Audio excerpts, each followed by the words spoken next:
Have you ever felt completely at your wit's end with your dog?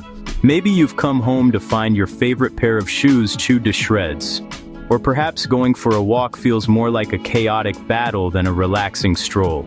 You might have even said to yourself, "My dog is just being bad," or "He's doing this on purpose to spite me." I hear this from dog owners all the time. It's a common feeling, a point of deep frustration that can make you feel isolated and even resentful of the furry friend you love so much. It's easy to fall into the trap of thinking your dog is intentionally disobedient or just plain naughty. But what if I told you there's likely something much deeper going on? What if that destructive behavior, that incessant barking, or that lunging on the leash isn't a sign of a bad dog at all? Instead, what if it's a desperate cry for help? So many of the behaviors we label as mischievous or defiant are actually manifestations of a very real and very serious emotion: anxiety. Your dog isn't trying to upset you or wreck your home. In reality, your dog is probably feeling overwhelmed, scared, and completely unsure of how to cope with the world around them. This is a crucial shift in perspective. Understanding this difference is the absolute first step toward changing everything. When we see our dogs as anxious rather than naughty, we stop punishing them for behaviors they can't control. We start looking for the root cause of their distress instead of just reacting to the symptoms. This changes our entire approach to training and to our relationship with them. It moves us from a place of frustration to a place of empathy and compassion. It allows us to become our dog's advocate, their safe space, and their guide through a world that often feels big and frightening to them. This journey we're about to embark on is all about demystifying that anxiety. We're going to pull back the curtain on what's really happening inside your dog's mind. We will learn how to listen to what they're trying to communicate, not with words, but with their entire body. We will replace the old, outdated labels of dominant, stubborn, or naughty with a more accurate and helpful understanding. Your dog isn't broken, and neither is your relationship. We just need to learn a new language, a new way of seeing things, so we can finally start building a foundation of trust and true communication.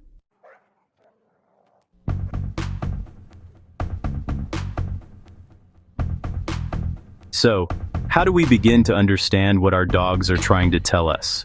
It starts with observation. Before we can address the problem, we have to recognize it for what it is. Anxious behaviors can be surprisingly subtle, or they can be incredibly loud and disruptive. A dog might show anxiety by constantly licking their paws, yawning when they aren't tired, or showing the whites of their eyes, a sign often called whale eye. These are the quieter whispers of distress that are so easy to miss if you don't know what you're looking for. Many people dismiss these signs as simple quirks or habits. On the other end of the spectrum, anxiety can look like explosive reactivity. This is the dog that barks and lunges at every person, dog, or bicycle that passes by. It's the dog that panics during thunderstorms, trying to claw through doors or hide in tiny spaces. It can also manifest as separation anxiety, where a dog becomes destructive or vocalizes non-stop the moment they are left alone. These behaviors are impossible to ignore, and they are often the ones that push owners to a breaking point. But again, this isn't defiance. It's a full-blown panic attack, and your dog is just as miserable as you are in those moments. The key is to realize that all of these behaviors, from the quietest yawn to the loudest bark, are part of the same communication system. Your dog is using their body language and their voice to express an internal state of turmoil.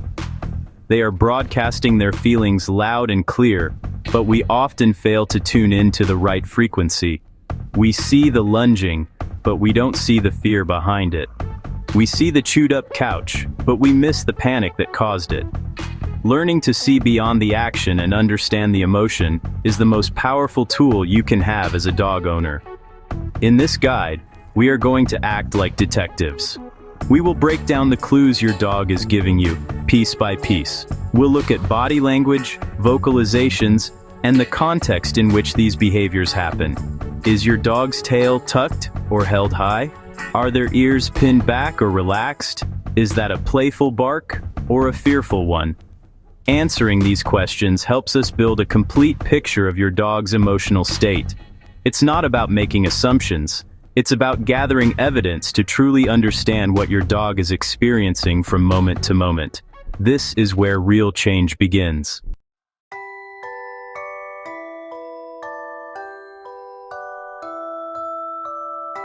Our ultimate goal is simple but profound. We want to help your dog feel safe in the world. We want to transform that chaos, that fear and that anxiety into a state of calm confidence. This isn't about creating a perfectly obedient robot dog that never puts a paw out of line. It's about nurturing a happy, well-adjusted companion who can navigate life's challenges without becoming overwhelmed. It's about restoring the joy and harmony that might be missing from your relationship right now. Imagine going for a peaceful walk, having guests over without a meltdown, or leaving the house knowing your dog is relaxed and content.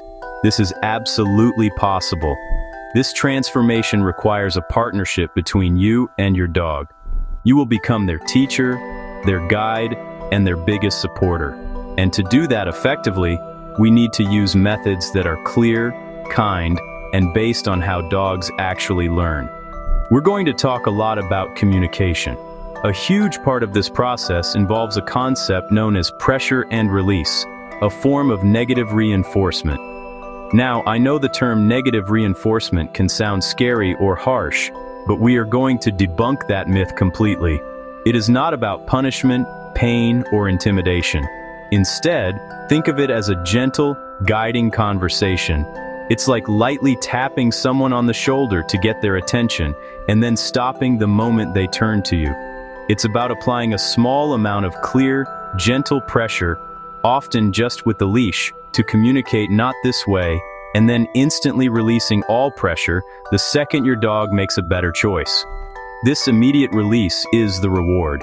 It tells your dog, yes, that's what I'm looking for. That feeling of relief is your prize.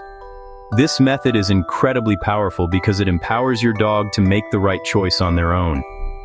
Throughout this journey, I will be your guide. We will walk through this process step by step, from identifying your dog's specific triggers to applying these techniques in real-life situations.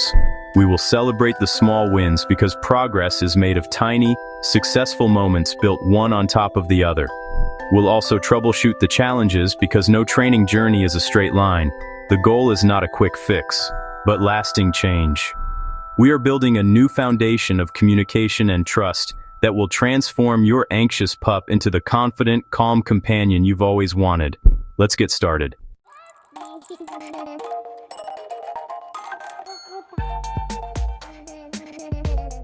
Your dog is always communicating, using their body, not words. Watch their tail. Relaxed and wagging means happy, tucked means fear. Eyes, mouth, posture, each tells a story. Subtle signs like lip licking or yawning show stress. When you notice these clues, you'll understand your dog's feelings and needs so much better.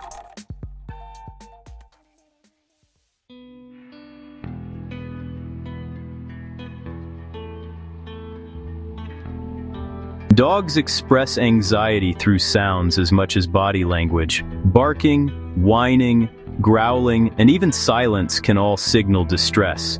An anxious bark is high-pitched and repetitive, while whining or whimpering shows discomfort. Even a growl is communication, not aggression. Recognizing these sounds helps you understand your dog's emotional state.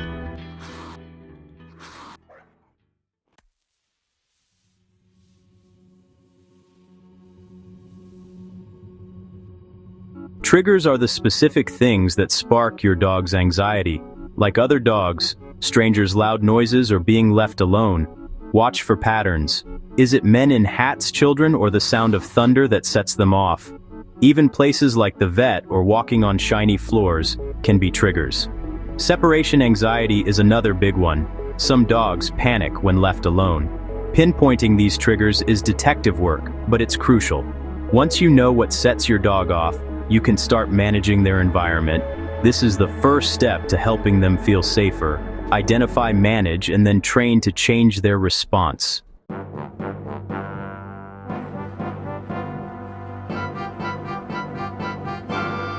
Don't judge a single behavior in isolation. Context is everything. A yawn could mean tiredness or stress, depending on what's happening around your dog.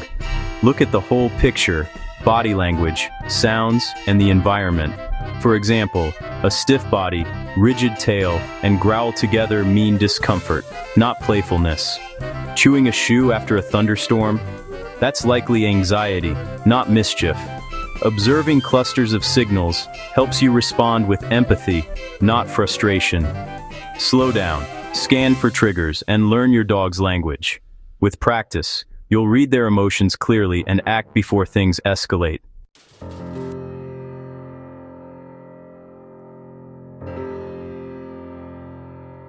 Start a simple journal or phone note to track your dog's anxious moments. Record when, where, and what happened. Patterns will emerge. Use your phone to record tricky situations. Review the footage for subtle signs you missed. This data turns vague problems into specific, solvable ones. Don't judge, just observe with curiosity. Over time, you'll spot early warning signs and intervene before anxiety spikes. The more you practice, the more natural it becomes. Observation is the foundation of effective training.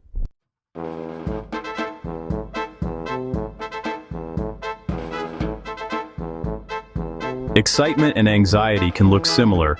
Both are high-energy states. Excited dogs are loose, wiggly, and responsive. Anxious dogs are stiff, frantic, and can't focus. Watch for details. A relaxed wagging tail and open mouth signal joy. A tight, high tail and closed mouth signal stress. Excited dogs can still listen to you.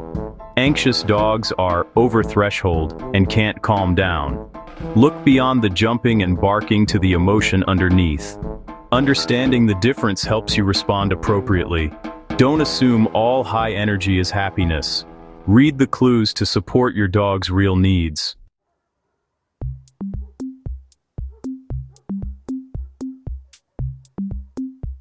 Fear and anxiety aren't the same. Fear is a reaction to a real, immediate threat, like a strange dog running up. Anxiety is worry about what might happen, like dreading thunder before it starts. Fear is intense but short-lived. Anxiety is chronic and exhausting. Dogs with fear recover when the threat is gone. Anxious dogs stay on edge, always anticipating danger.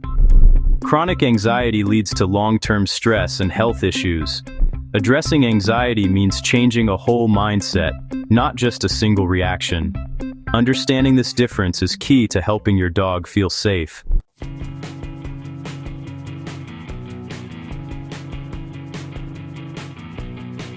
In real life, dog emotions aren't neat and tidy. Excitement, fear, and frustration often overlap, making behavior confusing. A happy, excited dog can quickly become frustrated or anxious when held back by a leash. Sometimes fear is mixed in too, leading to barking or lunging that looks aggressive. Dogs can feel many emotions at once. Our job is to look deeper and understand what's really going on.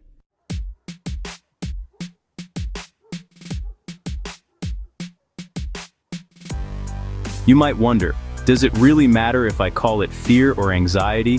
The answer is yes.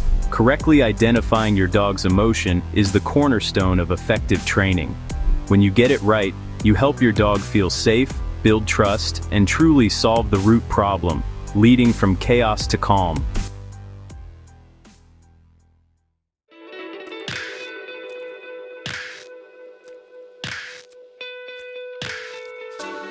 Negative reinforcement isn't about punishment. It's about taking something away to encourage good behavior. For example, when you buckle your seatbelt to stop the annoying beeping, that's negative reinforcement. In dog training, it's often gentle leash pressure that's removed when your dog does the right thing. It's clear, kind communication.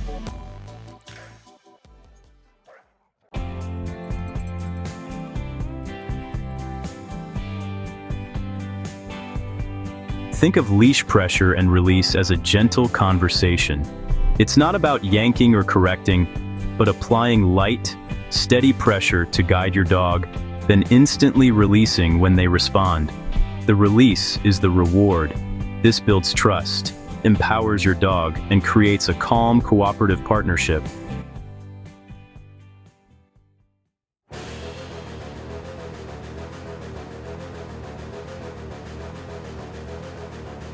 Timing and consistency are your superpowers in dog training. Release pressure the instant your dog makes a better choice. Timing is everything. Be consistent. Every time your dog pulls, apply steady pressure. Every time they give slack, release it. This clarity helps your dog understand, trust, and feel secure with you.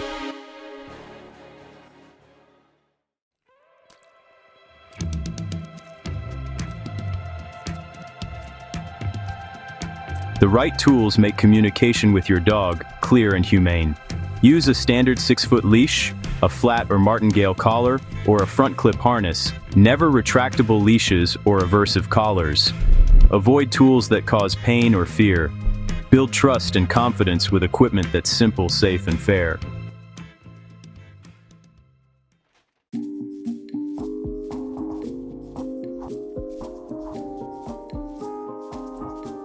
You can't teach a new skill in the middle of chaos. Just like you wouldn't teach a child at a rock concert, your anxious dog needs a calm space to learn. Start in a quiet room or backyard. Set your dog up for success by practicing simple exercises in a controlled environment. Small wins build confidence.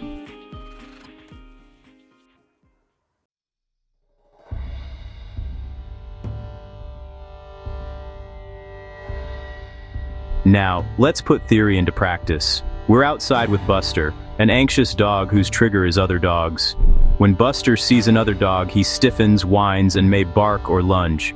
We set up in a quiet park, far from distractions. I watch Buster closely for the first subtle sign he's noticed his trigger. This is where our real training begins.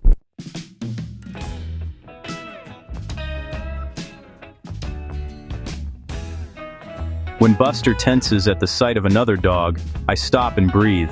I don't yank the leash or speak. My stillness and gentle, steady pressure on the leash is a quiet signal. I see what you see, but we're not moving forward. I wait calmly for him to relax, holding space for a better choice.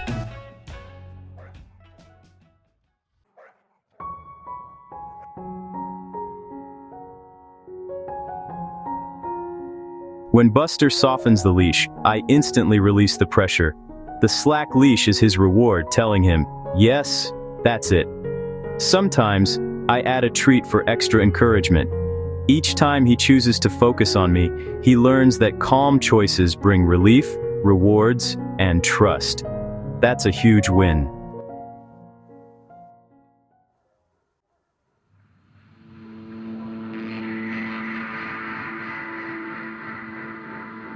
Of course, training is never a perfectly straight line. Sometimes you'll apply that steady pressure, and your dog will just not respond.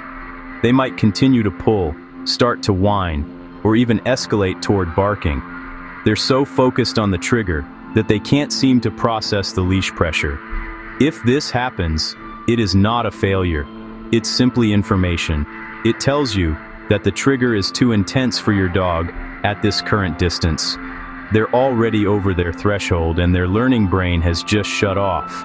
In this moment, trying to wait them out will likely only lead to more frustration for both of you. Your first job is to not panic or get frustrated. Your dog isn't being stubborn or defiant, they're simply overwhelmed. The solution is simple. You need to create more distance. Don't try to drag your dog away. Instead, maintain that steady pressure and use your own body to turn in a large, smooth arc away from the trigger. Encourage your dog to come with you using a happy, upbeat tone. Buster, this way. You're not yanking them, but guiding them away from the stimulus. As you create more distance, you'll feel a point where your dog's focus finally breaks from the trigger and they can move with you more freely. Once you're much farther away and your dog is calm again, you can reassess. The distance you were at before was just too close. That's okay. Now you know.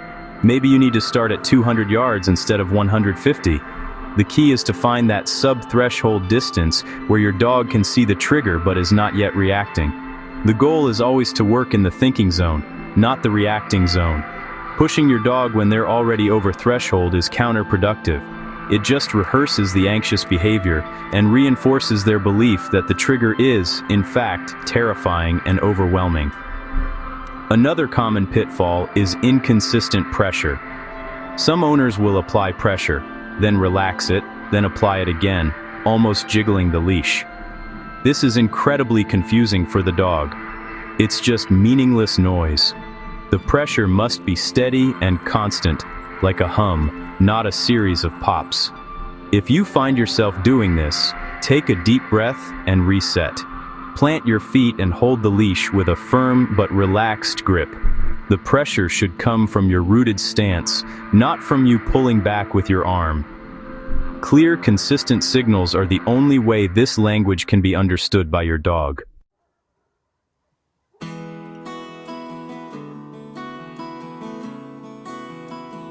One successful repetition is a victory, but lasting change comes from building a new pattern of behavior. This is done through, many short, successful sessions over time. After our first successful pressure and release cycle with Buster, we might take a short break. We can walk in the other direction, let him sniff around, and just be a dog for a minute. Then, we can try again. We ask our helper with the trigger dog to stay at that same successful distance. We walk toward them until Buster notices. We stop, apply steady pressure, wait for the glance back, and instantly release. Yes, treat, turn, and walk away. Our goal in a single training session might be to get just 5 to 10 of these perfect repetitions. We are not trying to see how close we can get to the other dog.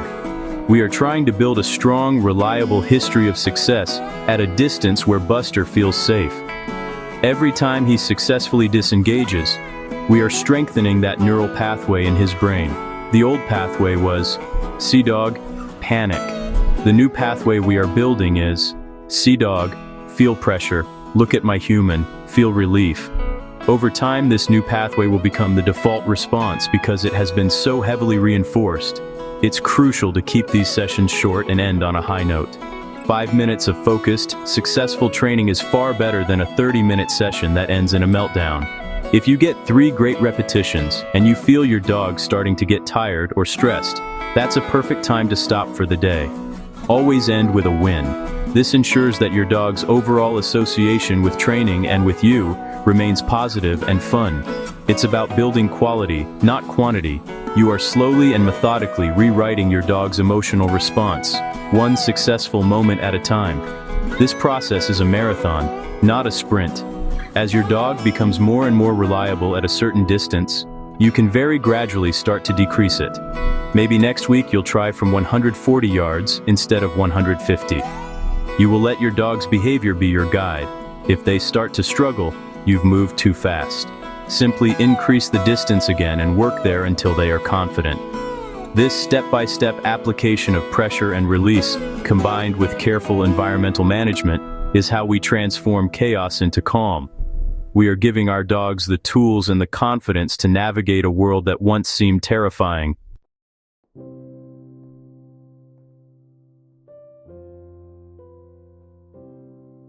Our journey began by seeing our dog's behaviors as signs of anxiety, not naughtiness. With empathy, we learned to read their silent language and respond with compassion. Using gentle pressure and release, we built trust and calm, turning theory into real-life change for both you and your dog.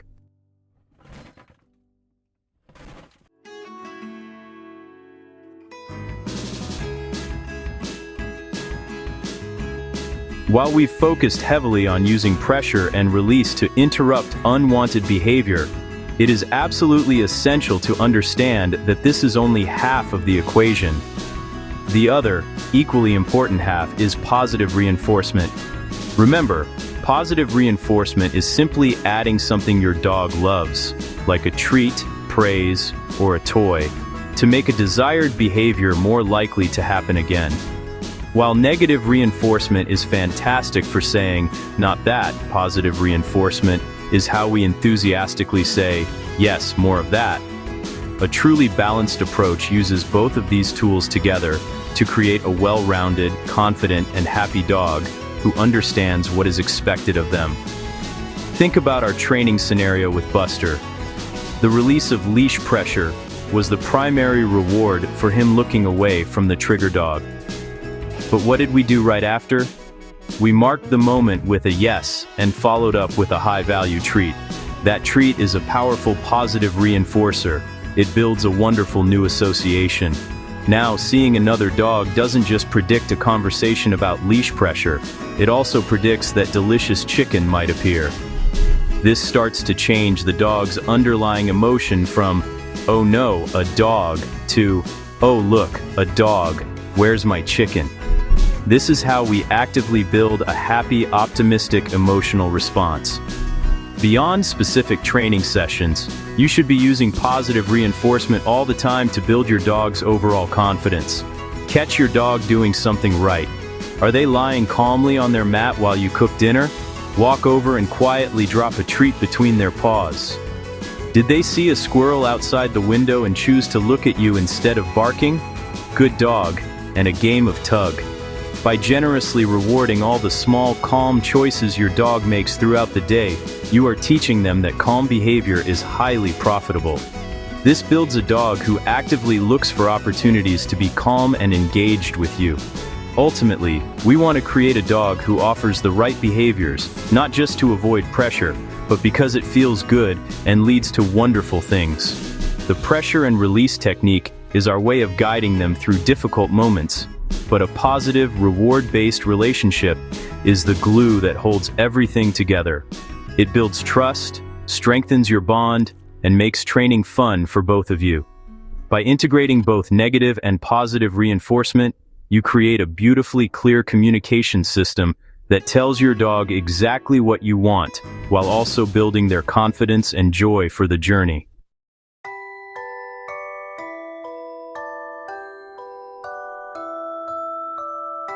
Helping an anxious dog isn't about quick fixes. Your calm, confident leadership is their anchor. Celebrate every small win. Each step forward matters. Progress isn't always a straight line, but with patience and love, you'll build trust and a lifetime of harmony together. You are their best hope. Thanks for watching. Don't forget to like this video and subscribe to the channel for more content.